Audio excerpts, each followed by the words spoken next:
Morning guys, mag-update na naman kami dito sa ating YouTube channel. So ayan, pag-uusapan natin kung mababait ba yung mga tao dito, tapos magkano pa rin yung sahod na 2026 na.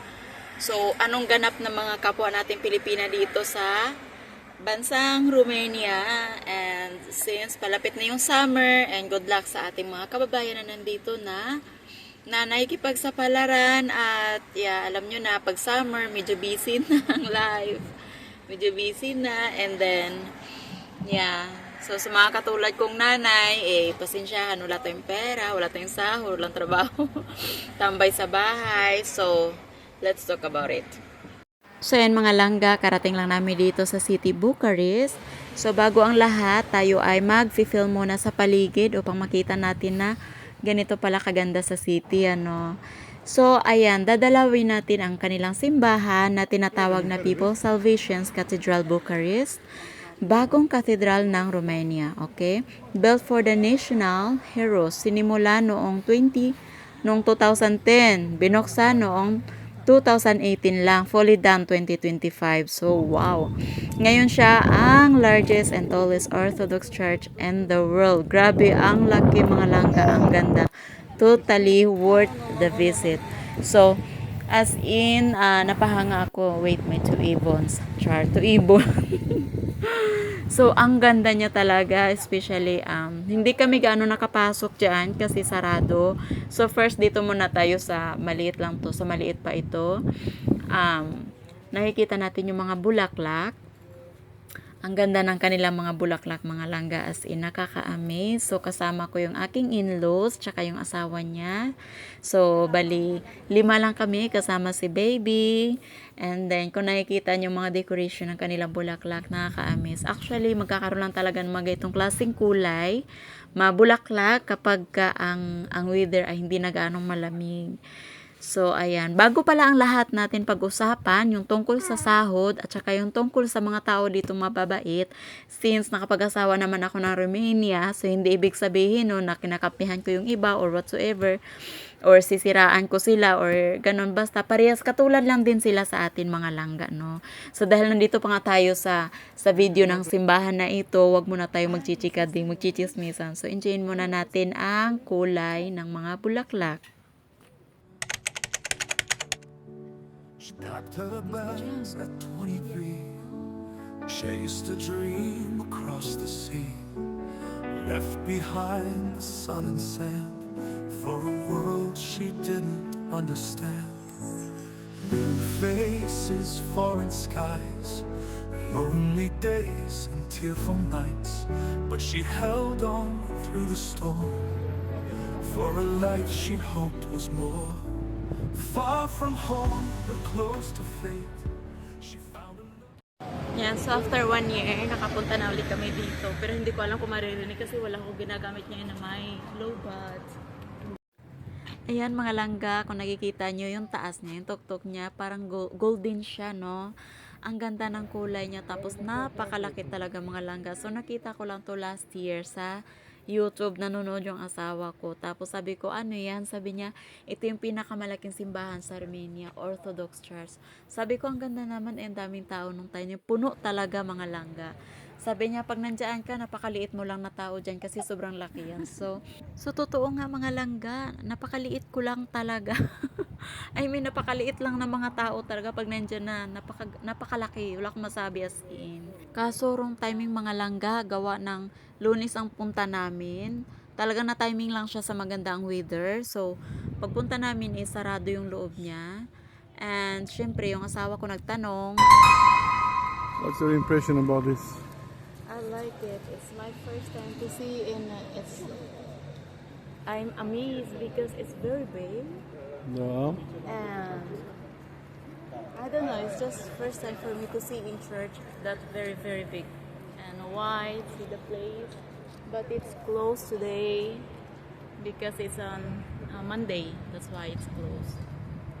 So, yeah. Very nice.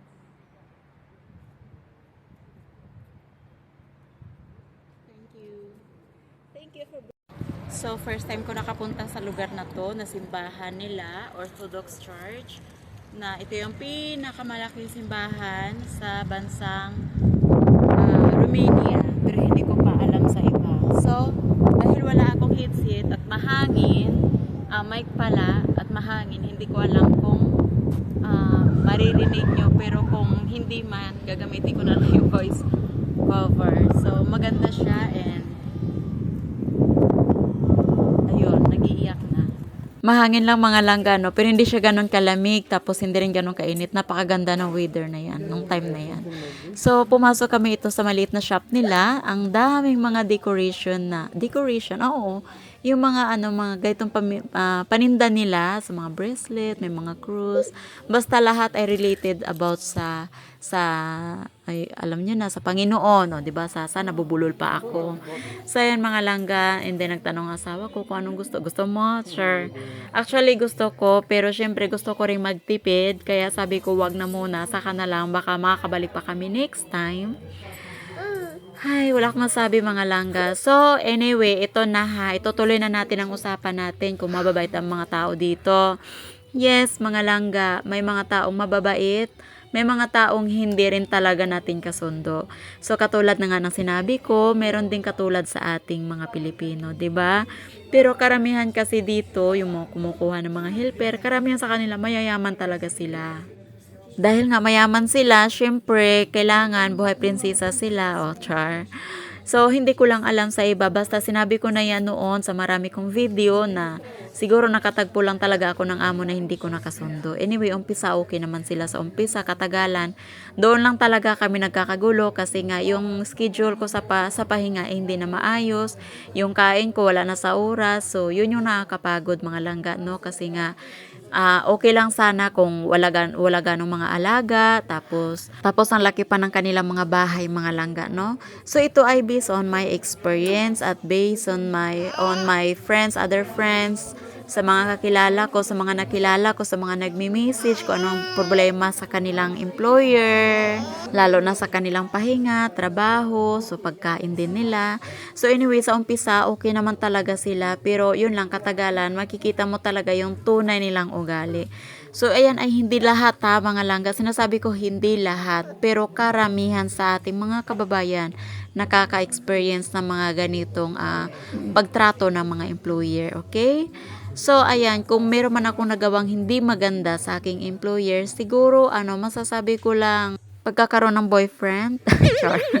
So, anyway, personal life na lang natin yan, no? So, ayan, hanggang sa nagkaroon ng problema, and anyway, maayos naman akong tao, maayos naman akong magtrabaho, siguro, sa sobrang pagod, tapos hindi kinaya, bumaba yung kilo ko. So, ayan, masasabi ko talaga. So, anyway, mga langga, direct to the point na tayo, no? Katulad sa ating mga Pilipino, meron ding masama, meron ding mabuti. But karamihan dito is mas matindi pa sa Chinese na employer.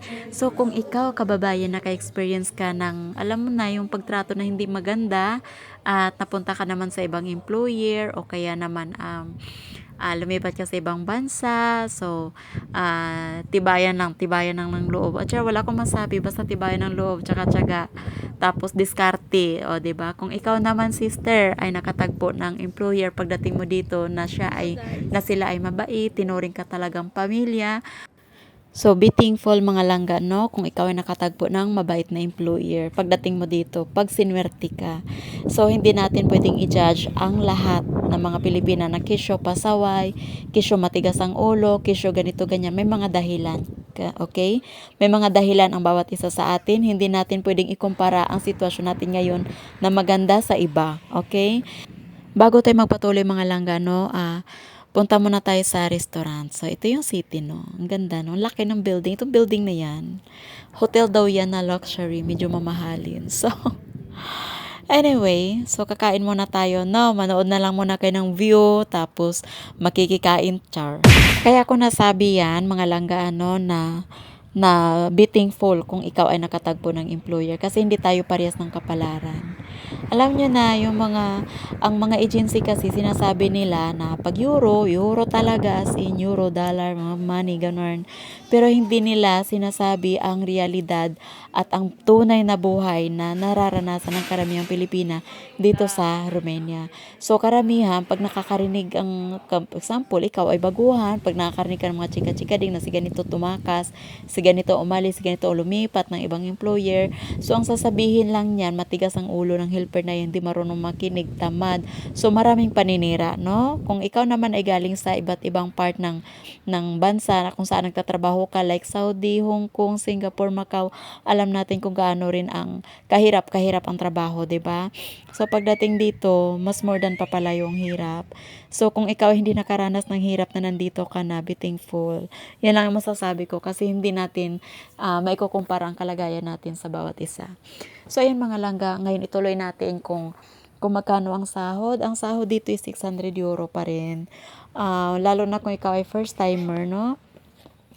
And then, pag first timer ka dito, 600 euro, full na sahod na yan ha, na matatanggap mo. And then, yung tax, sila na ng employer magbabayad kung ikaw ay may kontrata. Okay? So, kagandahan lang, mayroong ibang employer na nagtataas ng sahod. Kapag ka nagustuhan nila ang trabaho mo, performance mo, lalo na kung hindi ka nagrereklamo, kahit gaano kapagod, sige lang, go. Tataasan nila ang sahod. Meron namang iba na kahit anong tiis mo, tiyaga mo, hindi sila nagtataas ng sahod. Wala silang pakialam. Okay? Kasi karamihan dito ha, mas okay pa rin ang employer na lalaki kasi mas makakaunawa, mas mahaba yung pasensya nila, mas madali silang kausap at nakakaunawa sila sa mga reklamo ng kanilang helper unlike sa mga babae. So yan ang sinasabi ko sa inyo no na pagdating dito maging madiskarte lang.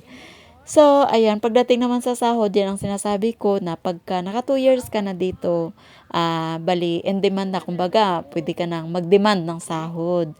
So, nasa sayo na yan 800 pataas. And then, meron namang iba na nag-o-offer talaga ng 1,200 euro, lalo na kung nag-finish contract ka, meron kang release letter, o. So, ayan, mas maganda yan kapag meron kang release letter kasi nga, makademand ka ng sahod na maganda. So, yun nga lang, pagka maganda ang sahod, mataas ang sahod, expect mo na yung trabaho, sobra-sobra. So, nasa sayo na lang magdiskarte, no, sis, no? Siyempre, tayong mga Pilipino, madiskarte tayo. Hindi naman tayo mareklamo pagka sakto lang, di ba? Pero pag alam natin na parang bibigyan yung katawan natin, doon natin nagrereklamo. Ay, char. So, yan mga langga, no, nasabi ko na lahat ng inyong mga katanungan. Tayo ay mag-iikot-ikot ngayon dito sa park ng Herastrau Park na kung saan makikita natin ang lake, malawak na ano tawag nito, pasyalan, kumbaga makakapag-ikot-ikot ka. Tapos, may mga paninda, pwedeng magkape. So, nagkape kami dyan. Tapos, nagvi-video-video kami konti ng aking asawa.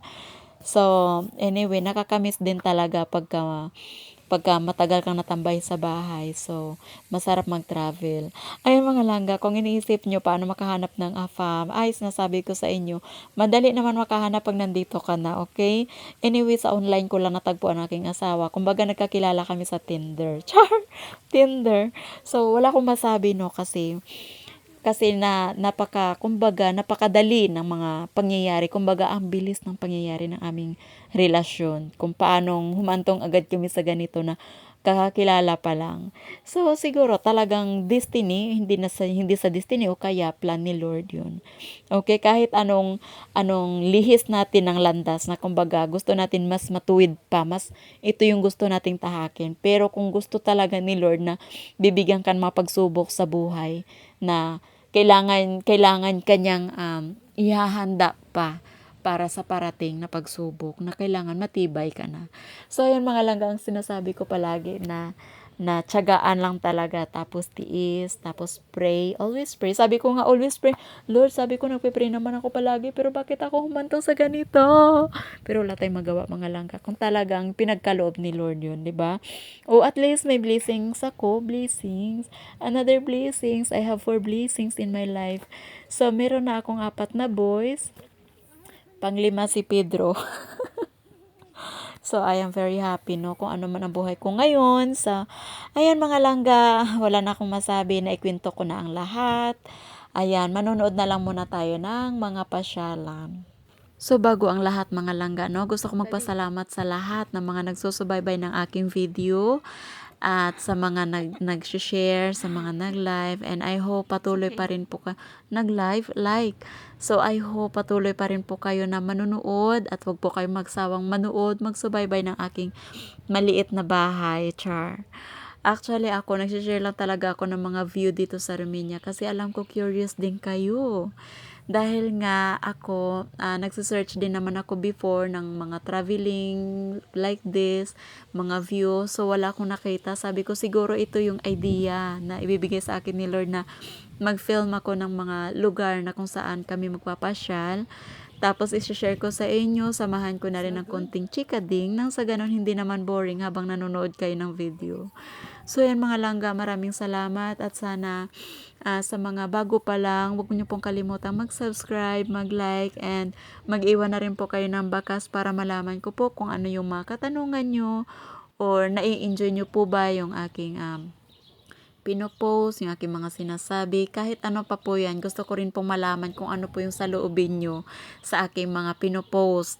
Hindi naman sa, basta, hindi ko lang alam. Gusto ko rin talagang malaman kung ano yung saloobin nyo sa mga sinasabi ko. Kasi alam ko, meron din naman kayong against, di ba? Okay lang yan. Open rin naman ako sa mga ganyan mga langga. Okay, mag-alala. Mabait naman ako. Hindi naman ako mapatol ng ng basher. Char basher. Actually, simula nung nag-start ako ng ganito, siguro meron lang akong 2 Filipinang basher na sabi nila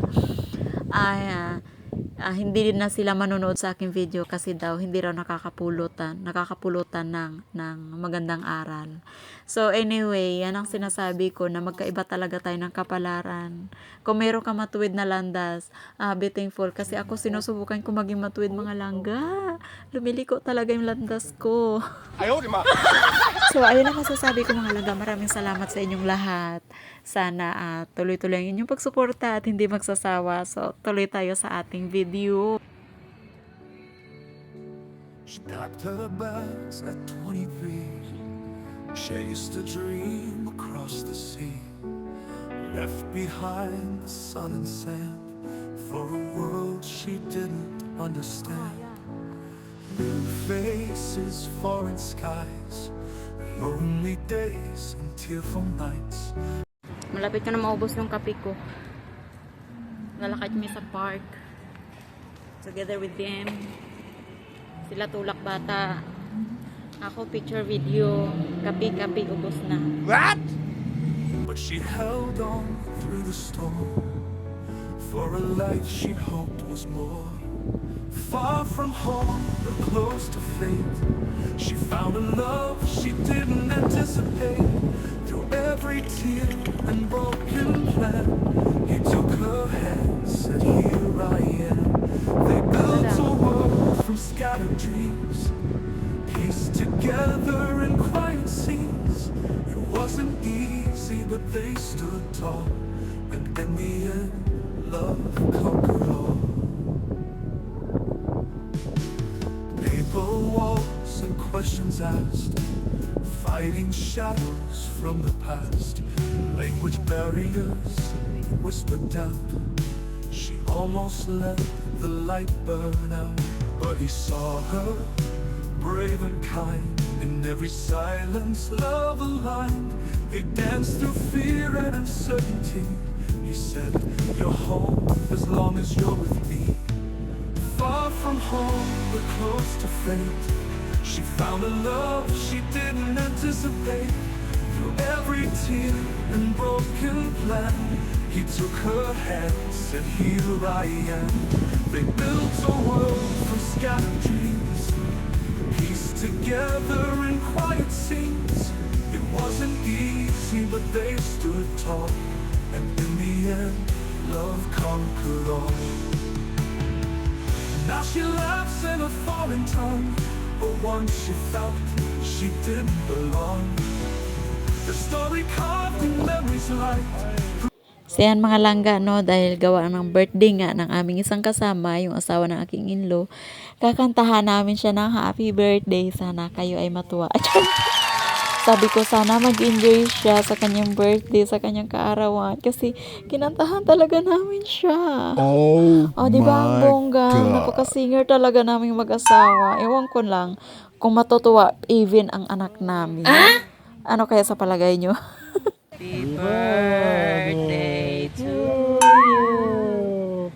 Happy birthday to you. Happy birthday. Happy birthday. Look, the way he's looking at me. Feeling ko okay yung kanta namin mga langga, no? Hindi siya nagreklamo eh. Char! Sana nag-enjoy ka. I hope you enjoy. Ay, kaloka. Anyway, mga langga, no? Tuloy pa rin ang lakad namin at puntahan namin ang Japanese Garden. So, maganda rin yan doon, mga langga, yung Japanese Garden. So, syempre, sa time na to, nakakagutom na. Parang sarap na magkain-kain. So, nakapag-ice cream na ako. Nako talaga. At dahil nakapag-ice cream na tayo, kasama ko ang aking baby loves. Karga-karga ko siya. Ang aking baby loves na pugitoy. So, ayan, daan tayo sa bridge. So, dahil nga buki ang lola nyo at hindi naman talaga ako ganoon nakakapasya lang katulad nito sa ating bansang Pilipinas. Kasi hindi naman talaga ako gala nung nasa Pilipinas ako, mga langga. So, dito sa abroad, nai-enjoy ko ng pagta-travel kasi nga, hindi ko ini-expect ng aking Pedro ay gala. Ay, anyway, ang arty ha. Anyway, napakagala talaga ng aking Pedro. So, nag-i-enjoy rin naman ako. Lalo na kung free ang aking pamasahe, pagkain sa travel. Kain, tulog lang kami ni Baby's Travel. Anyway, si Michael Jackson, nakita ko pala. Tinanong ko si asawa, ano to? Andito yung katawan niya? Hindi, memories lang yan ni Michael. Okay. So, hay, nako, favorite ko talaga yung artist na yan, yung singer. Singer? Oo, hindi siya artist, dahil singer. So, bahala na kayo mag-correct. Ayan, mga langga. So, malapit na kami sa Japanese Garden. Kung makikita niyo mga langga, maraming nagbabiking, naglalakad-lakad, ang daming mga pugi toys. Ay, mga pugi toys, mga pugi. Ganon. So, alam niyo kung bakit? Pagdating ko dito, na-miss talaga ako sa mga mukha nila. Sabi ko, ang ganda ng mga mukha nila, mala Barbie. Lalo na yung mga babae, kasi nga, their face, is full of, colorful. So, mahilig sila talaga sa makeup. And then, sa mga lalaki, actually, natural lang sa kanilang face. So, hindi sila nagme-makeup, char. Ayan, nandito na tayo sa Japanese Garden. At saka, enjoyin natin ang view, mga langga. Ayoko na makidaldal pa. So, tama na to, okay? So, see you, mga langga, sa next video ko. And I hope na mag-iwan kayo ng bakas. At saka, sabihan nyo naman ako, baka may problema kayo dito sa video ko. Walang problema sa akin. Basta, sabihan nyo lang ako. Okay, bye-bye. Wow. She packed her bags at 23. Chased a dream across the sea. Left behind the sun and sand for a world she didn't understand. New faces, foreign skies, lonely days and tearful nights, but she held on through the storm for a life she hoped was more. Far from home, but close to fate, she found a love she didn't anticipate. Through every tear and broken plan, he took her hand, said, here I am. They built a world from scattered dreams, pieced together in quiet scenes. It wasn't easy, but they stood tall, and in the end, love conquered all. Paper walls and questions asked, fighting shadows from the past. Language barriers, whispered doubt. She almost let the light burn out, but he saw her, brave and kind. In every silence, love aligned. They danced through fear and uncertainty. He said, you're home as long as you're with me. Far from home, but close to fate, She found a love she didn't anticipate. Through every tear and broken plan, he took her hand, said, "Here I am." They built a world from scattered dreams, pieced together in quiet scenes. It wasn't easy, but they stood tall, and in the end, love conquered all. Now she laughs in a foreign tongue, but once she felt she didn't belong. The story carved in memories light, proof that hearts can win the fight. Far from home, but never lost. She paid the price, she knew the cost. But love was worth each step she made, a flame that time and fear won't fade. They built a world where dreams don't fall, and in the end, love conquered all. She came alone, unsure and small, but she found everything after all.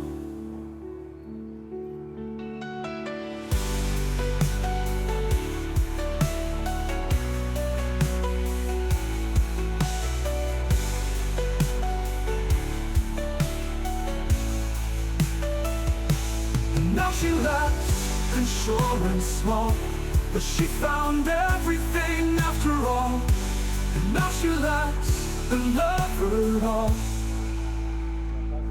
have conquered all.